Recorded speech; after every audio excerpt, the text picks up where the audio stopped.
사연 읽어드립니다. 안녕하세요. 30대 여자입니다. 어른들이 보시기엔 아직 어리다, 철없다, 한참 좋을 때다 이러실 수도 있겠지만 저는 제 인생에서 가장 힘들었고 가장 철이 든 상태입니다. 왜냐면 저보다 철없는 시어머니를 모시고 살았거든요. 먼저 남편을 어떻게 만났는지를 이야기 드리는 게 필요할 것 같아요. 남편은 제가 일하는 카페 단골 손님이었어요. 저는 학원 강사 자리가 생기길 기다리면서 잠깐 틈날 때 이모 카페 일을 돕고 있었거든요. 그런데 어느 날부턴가 가게 모범생 스타일의 남자가 와서 노트북을 하고 있는데 정말 제가 좋아하는 스타일이었어요. 매일 와서 커피 한잔 마시며 노트북으로 뭔가 공부하는 단골 손님에게 푹 빠져서 제가 먼저 다가갔죠. 알고 보니 저랑 동갑내기였고 공무원 준비 중인 취업 준비생이었어요. 남들은 학원에서 1분 1초를 쪼개가며 공부를 하는데 카페에서 노트북 켜놓고 공부할 정도니 당시 남편은 이미 공부를 포기한 상태였죠. 그때 무슨 콩깍지가 씌었는지 남자친구의 그런 모습에 빠져서 제가 먼저 데이트 신청하고 가까워지게 됐습니다. 돈 없는 취업준비생 남자와 졸업하고 몇 군데 학원에서 일한 경력으로 보습학원 강사 자리 알아보려는 여자가 만났으니 무슨 돈이 있겠어요. 데이트는 거의 이모네 카페에서 하고 이것저것 쿠폰에 이벤트 행사 따라다니며 할인 영화 보고 서비스 식사로 저녁 때우며 데이트를 즐겼습니다. 그땐 그게 낭만인 줄 알았죠. 다행히 저는 학원에 자리가 생겨서 초등학생 대상으로 학원 강사가 됐고 남자친구는 예상대로 또 떨어져서 공무원 시험은 관두고 아는 형님네 소개로 물류회사에서 배송 업무를 하게 됐습니다. 그런데 만날 때마다 남자친구는 돈이 없다고 했어요. 틀림없이 월급 받는 사람인데 왜 항상 돈이 없다고 할까? 그래서 나중에 그냥 대놓고 물어봤죠. 너 나 지금 완전 돈줄로 보니? 내가 네 물주야? 너도 벌잖아. 근데 왜 데이트할 때 한 푼도 안 쓰는데? 제가 좀 세게 나가니까 남자친구는 우물쭈물 하더니 미안, 내가 버는 돈은 생활비로 써야 해. 사실은 우리 집에서 나만 돈을 벌거든. 순간 머리가 띵 하더라고요. 아버지는 사업하시고 어머니는 무슨 네일샵을 하신다고 들었는데 그러면 부자는 아니어도 쪼들리진 않을 거라고 생각했거든요. 근데 알고 보니 남자친구가 했던 아버지가 사업하신다는 말은 거짓말이었고 작은 휴대폰 가게를 운영하시다가 폐업한 후 막노동판을 전전하셨다는 겁니다. 어머니 역시 네일샵을 하시다가 월세가 밀려서 이미 나오셨다고 하시더라고요. 한마디로 집에서 돈 버는 사람이 아무도 없다는 거였어요. 그 말을 들으니까 정말 남자친구가 대견하기도 하고 측은하기도 했습니다. 말 그대로 모성애가 충만해져서 더 콩깍지가 씌었던 것 같아요. 남자친구에게 제가 자신있게 말했죠. 걱정 마, 내가 먹여 살릴 테니까. 큰소리 뻥뻥 치고 저는 더 열심히 일을 했어요. 학원 일 끝나면 이모 소개로 24시간 패스트푸드점에 들어가서 새벽 알바를 했습니다. 근데 정말로 참는 자에게 복이 있고 하늘이 무너져도 솟아날 구멍이 있다는 말처럼 다행히 시아버지도 친구분과 동업해서 노래방을 차리셨습니다. 말이 동업이지 그냥 노래방 바지사장처럼 가게 업무 봐주시는 건데요. 그래도 월급이 나오는 일이니까 다행이었죠. 그게 좀 마음의 여유로 다가왔는지 남자친구가 어느 날 이런 말을 하는 거예요. 이제 우리 집에 인사 와야지. 우리 만난 지도 이제 2년 가까이 됐는데 이제 슬슬 인사도 나눠야 하는 거 아닌가? 이러는 겁니다. 저도 어차피 때가 됐다 싶어서 남자친구 집에 찾아갔죠. 근데 가장 이상한 모습을 보게 됐어요. 예비 시아버지는 60대 중장년으로 보였고 예비 시어머니는 30대 중후반으로 보이는 겁니다. 거의 무슨 20살 넘게 나이 차이가 나 보이시는 거예요. 제가 남자친구에게 이야기 듣기론 두 분 나이 차이가 얼마 안 나는 걸로 알고 있었거든요. 너무 첫인상이 놀라워서 아무 말을 못하고 있으니까 남자친구도 눈치를 챘는지 나중에 설명을 해준다고 하더군요. 근데 집에서 딱 30분 있어 보니까 그 원인을 알겠더라고요. 일단 어른에게 쓸 표현은 아니지만 예비 시어머니는 정말 철이 없어 보였습니다. 그때가 벌써 10여 년 전인데 시어머니 실제 연세가 50대 중반이셨거든요. 근데 30대 중반 외모에 옷차림도 그렇게 입으셨더라고요. 대략 한 15살은 어려 보이는 느낌이었어요. 예비 시아버지는 몸고생, 마음고생을 너무 많이 하셔서 외모가 폭삭 늙으신 거죠. 반대로 시어머니는 업무적인 특성도 그렇지만 원래 타고난 동안에 약간 철없이 생각하고 관리를 꾸준히 하다 보니 너무 젊어 보였어요. 어쨌든 남친과 일단 사랑 하나 믿고 결혼을 했고 꾸준히 자기 분야에서 열심히 일을 했습니다.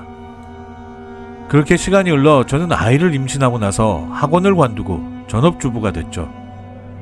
하지만 그 사이에 집안엔 큰 사고가 하나 있었어요. 시아버지가 노래방 끝나고 오시던 길에 뺑소니 차에 치여서 사망을 하신 겁니다. 나중에 범인을 잡긴 했지만 무면허에 전과까지 있는 사람이라서 아예 합의금이고 뭐고 간에 깜빵으로 가버렸고, 시아버지 제사를 지내느라 분주하게 보내고 나니 보험금이 나오긴 했는데 액수를 보고 오열하고 말았네요. 그동안 대출을 얼마나 받으셨길래 막상 보험금으로 손에 들어오는 액수가 너무 터무니없이 적은 거예요. 그만큼 시아버지는 집안이 쓰러지지 않게 버팀목이 되어주시려고 노력을 하셨던 거예요. 하지만 그걸 아는지 모르는지 시어머니는 생각보다 좀 철없어 보이셨어요. 장례식장에서도 사람들이 몰래 수근수근 대는데 남편이 죽었는데 마누라 복장이 저게 뭐냐? 귀걸이는 왜 했어? 제정신이야? 물론 시어머니의 성향을 잘 아는 저는 이해는 했지만 모르는 사람이 보면 그럴만도 했죠. 시어머니는 365일 중 단 하루도 화장을 안 하는 날이 없을 정도로 늘 꾸미는 걸 좋아하셨거든요. 하지만 자리가 자리인 만큼 제가 시어머니에게 조심스레 말씀드렸죠. 어머니, 장례식장이고 가족이시니까 그런 화려한 귀걸이보단 아예 안 하시는 게 나을 듯해요. 그랬더니 시어머니가 깜빡했다며 오히려 고마워하시더라고요. 솔직히 시어머니가 아기가 있거나 일부러 그런 분이 아니셨거든요. 그냥 약간 노는 거 좋아하고 젊게 꾸미는 걸 좋아하고 약간 맹한 매력이 있는 분이셨어요. 근데 이 자유분방함이 문제를 일으키고 있다는 걸 가족들은 모두 모르고 있었습니다. 저희는 그냥 복장이나 행동이 또래에 비해 톡톡 튀니까 동네 사람들이 욕하는 줄 알았는데 알고 보니까 시어머니가 소위 말하는 나이트 죽순이 나이트 부킹녀로 불리더군요. 혼자 된 시어머니가 나이트에 가든 클럽에 가든 그게 무슨 상관이냐고 말씀하시면 할 말은 없지만 오죽 그런 데를 자주 들락거렸으면 별명이 나이트 부킹녀라고 불리겠어요. 그 소문을 우연히 미용실에서 듣고 나서 제 귀를 의심했어요. 그래서 소문을 얘기하는 아줌마를 붙잡고 아주머니가 보셨어요? 보셨냐고요? 하고 따졌죠. 게다가 시어머니랑 부킹한 동네 아저씨도 몇 명 있다고 하던데 정말 그 말을 듣는 순간 제가 쥐구멍에 숨고 싶더라고요. 도저히 안 되겠다 싶어서 남편에게 소문을 이야기했죠. 그 얘기를 들은 남편은 진짜 노발대발하며 시어머니에게 따졌습니다. 어머니, 동네 창피하게 이게 뭐예요? 그러자 시어머니는 정색을 하며 너 내가 밤에 나이트 가는 거 봤어? 내가 밤에 나가는 거 봤냐고? 갑자기 역정을 내시는 겁니다. 그러고 보니 밤에 시어머니가 나가신 적이 없거든요. 도대체 그럼 이런 소문이 왜 난 거 같냐고 물었더니 시어머니는 내가 그 이유를 어떻게 아니? 이제 남편 없다고 동네 아줌마들이 나 하나 두고 반찬거리로 씹어대는 거지 뭐. 시어머니가 강하게 말씀하시니까 저도 할 말이 없더라고요. 일단 가족 말을 믿는 게 당연하니까 저도 시어머니 말씀을 철석같이 믿었죠. 그리고 며칠 후에 친정집에 일이 생겨서 시골에 내려갔어요. 그때 우리 애가 5살이었으니까 한창 이런 말 저런 말을 막 할 때였습니다. 시골집에서 저는 일을 보고 있고 친정엄마가 아이랑 놀아주고 있었는데 갑자기 저를 부르더니 깜짝 놀란 표정으로 애가 왜 자기야 보고 싶어 이런 말을 하니? 이러시는 거예요. 저는 남편이랑 동갑내기라서 자기야 여보라는 말 대신 그냥 이름을 자주 불렀거든요. 아이 낳고 나선 아이 아빠라고 불렀고요. 자기야라는 표현은 제 성격상 잘 쓰지 않았어요. 근데 자기야라는 말을 아이가 하는 걸 보곤 저도 좀 의아하더라고요. 애들은 부모가 말하는 걸 보고 자란다는데 도대체 어디서 이런 말을 배웠을까? 궁금해서 아이에게 물어봤더니 시어머니가 그런 말을 했다고 하는 겁니다. 솔직히 멍하더군요. 우리 몰래 만나는 남자가 있는 것 같긴 한데 왜 하필 아이가 보는 앞에서 통화를 해서 우리 애가 따라하게 만들었을까 약간은 화도 좀 났습니다. 그래도 무슨 욕설이나 비속어는 아니니까 그냥 모르는 척하고 넘어가려고 했죠. 그리고 시댁으로 돌아와서 시어머니가 누구랑 통화를 하나 귀를 쫑긋 세우게 됐어요. 솔직히 별다른 통화도 잘 안 하시더군요. 그러다가 며칠 후에 시어머니가 깜짝 선언을 하시는 거예요. 네일 아트샵을 다시 열고 싶다고 하시는 겁니다. 그러면서 정말 자신있게 돈 걱정은 하지 말라고 하더군요. 이미 가게도 냈고 내부 인테리어 공사 중이라는 거예요. 괜히 불안한 겁니다. 그 말에 남편도 뭔가 느낌이 이상했는지 저에게 혹시 모르니까 엄마가 말한 가게에 한번 가봐. 정말 공사 중인지 확인 좀 해줘. 그래서 제가 아이를 데리고 가게를 한번 가봤죠. 근데 가는 도중에 세상에나 오촌 아저씨를 만나게 된 거예요. 솔직히 저는 기억을 잘 못했는데 먼저 아는 척을 하시더니 너네 아빠랑 꼭 닮았네 이러면서 반가워하시는 겁니다. 제가 대학 들어가기 전까지, 그러니까 더욱 정확히 말하자면 친정 아버지가 돌아가시기 전까지 우리 집에 자주 놀러 오신 분이라서 되게 가깝게 지냈었거든요. 근데 친정 아버지가 돌아가시고 나서 소식이 뜸했는데 서울 한복판에서 만나니 너무 놀랐어요. 너무 반갑기도 하면서 그동안 시간이 좀 지난 터라 어떻게 저를 알아보셨냐고 했더니 사실 몇 주 전에 시골에 있는 아버지 산소에 들렀다가 저희 엄마를 뵙고 제 소식을 들었다는 거예요. 그러면서 사진을 본 터라 금방 알아봤다면서 반가워 하시더군요. 근데 땀을 꽤 많이 흘리시길래 어디 아프시냐고 여쭈니 일을 하고 오는 길이라며 명함을 주시는 겁니다. 그냥 아무 생각 없이 받았죠. 그렇게 오촌 아저씨와 헤어지고 나서 바로 시어머니의 가게를 가봤어요. 근데 가게 문이 닫혀 있는 겁니다. 안을 슬쩍 보니 인테리어 공사 중이더라고요. 시어머니 말이 사실인가 보다 생각하곤 집 근처 전통시장에 들렀습니다. 여기저기 돌아다니면서 저녁 창거리를 구하고 있는데 전통시장 뒤편에 있는 낡은 건물에서 신나는 댄스 음악 소리가 흘러나오는 거예요. 뭔 소린가 싶어서 장사하는 아줌마에게 물어보니까 옛날에 카바레로 쓰던 건물인데 최근에 무슨 나이트클럽으로 이름을 바꾸고 아침부터 음악 틀어놓고 영업을 한다는 겁니다. 심지어 대낮부터 아줌마들이 들락날락 거린다며 혀를 끌끌 차시더군요. 순간 혹시라는 생각이 들었습니다. 그래서 남편에게 이 이야기를 했더니 남편도 제 생각이 맞는 것 같다며 그날 저녁에 시어머니를 붙잡아두고 엄마, 대낮부터 왜 나이트를 다녀? 그래서 밤에 나이트 다니는 거 봤냐며 화를 낸 거야? 이렇게 슬쩍 떠보더군요. 그러자 예상대로 시어머니는 건전한 나이트고 그냥 춤만 추고 음료수 마시는 곳이라며 변명을 하는 겁니다. 넘겨짚었는데 제대로 맞아떨어진 거죠. 건수가 잡히자 남편은 잔소리를 퍼붓더군요. 그렇게 남편과 시어머니는 크게 대판 싸우고 집안엔 냉기만 흘렀어요.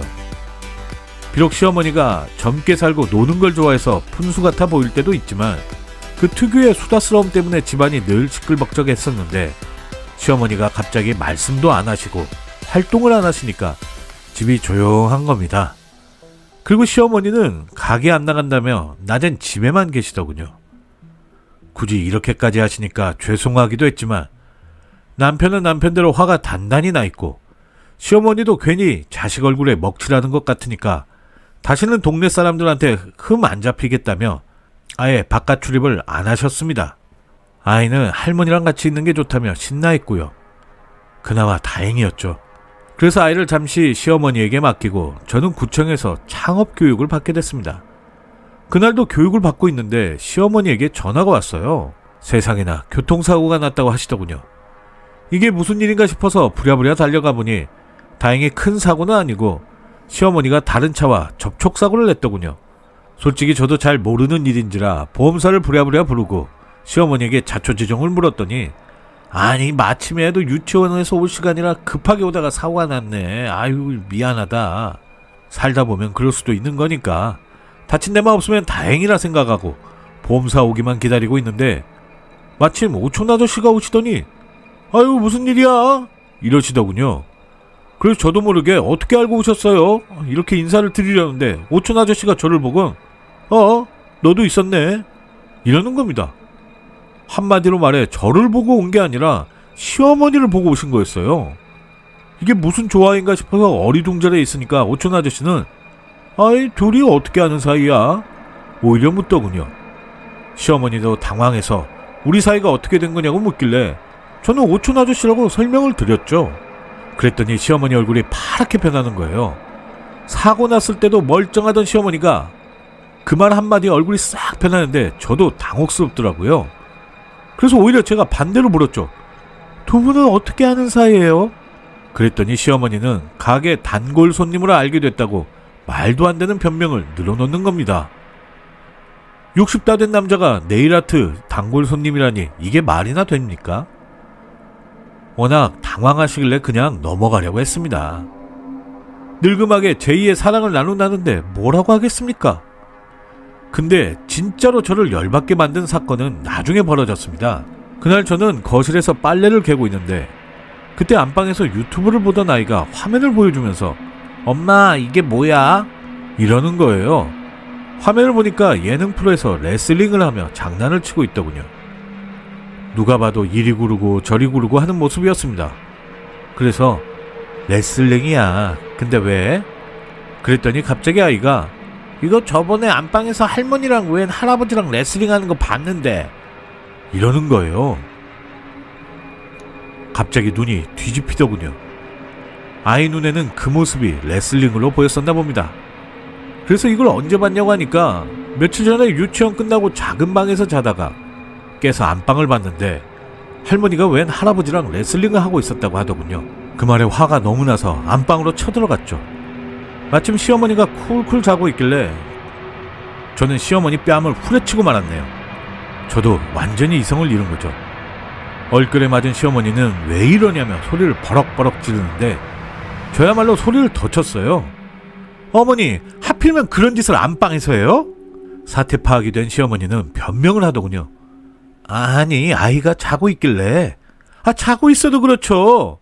그 말에 시어머니도 열이 받으셨는지 제 머리카락을 붙잡아 뜯고 완전히 난장판이 됐습니다. 나중에 남편이 와서 중재하고 마무리가 됐지만 이젠 시어머니랑 한 집에서 사는 건 절대로 있을 수가 없는 일이 되어버렸죠. 그래서 어머니, 그냥 용돈 두둑히 드릴 테니까 그냥 나가서 사실래요? 아니면 우리가 나갈까요? 그 말에 시어머니는 돈만 주면 오촌 아저씨랑 같이 살고 싶다며 집을 비우셨어요. 그 후에 경기도 어느 중소도시에서 작은 네일 아트샵을 하며 어른들 대상으로 장사하고 있다는 이야기는 들었습니다. 물론 남편만 찾아가서 인사를 드렸고요. 저는 솔직히 시어머니를 다시는 보고 싶진 않네요. 왠지 선을 넘을 대로 넘었다는 느낌이니까요. 그래도 남편이 자기 엄마 챙기는 걸 말리진 않습니다. 아무리 사고를 치셨더라도 시어머니는 가족이니까요. 듣지 않니 이제는 오촌 아저씨랑 싸우고 다른 남자랑 산다고 하는데 저는 더 이상 쳐다보기도 싫네요. 그냥 다 연락 끊고 마음고생 안 하고 사는 게 가장 편하더라고요. 정말 철없는 시어머니 덕분에 제 인생도 피곤했던 시간들이었습니다. 저의 긴 글 읽어주셔서 감사합니다.